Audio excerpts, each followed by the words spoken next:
Trátase dun evento xa clásico no Concello de Meis moi agardado pola veciñanza. Falamos da Gala das Meisinas e Meisinos do Ano que acada xa a súa quinta edición. O evento vaise a celebrar o 5 de abril no Auditorio Municipal, como é habitual, baixo a batuta de Terio Carrera e animación musical. Esta gala vai a estar presentada, como tamén xa é habitual, por Terio Carrera.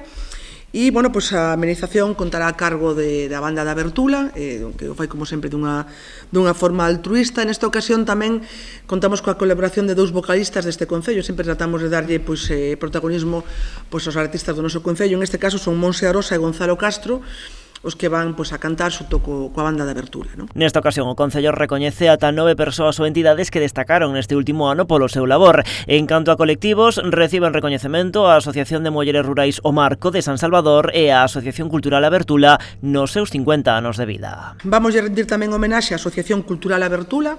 Como decía, a banda de Bertula é a que vai a amenizar o acto, que o fai sempre de forma altruista, pero que a Asociación Cultural A Bertula este ano cumple o seu 50 aniversario.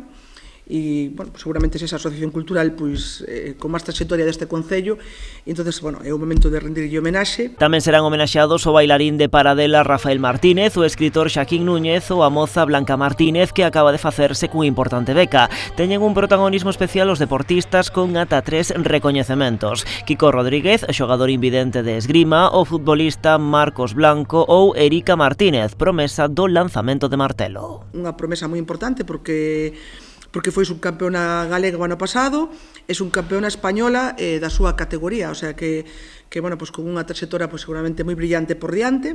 Tamén será recoñecida a adega Terras da Sorei logo de que os seus escumosos foran galardoados como os mellores de España. A gala incluirá tamén unha homenaxe a Paco Outeda, meisino do ano na primeira edición, referente do automobilismo e falecido hai uns meses. Sabedes que foi todo no mundo do automobilismo e que faleceu fai escasamente uns meses, e, sí que falamos ca súa familia e vamos a facer un homenaxe especial. El xa é meisino do ano, xa foi meisino do ano, que creo que o mellor é recoñecer as persoas en vida, e ele estuvo moi contento de que o seu concello no seu día o nombrara meisino do ano, pero creo que é de xusticia facerlle unha pequena homenaxe ao ano que tristemente nos deixou.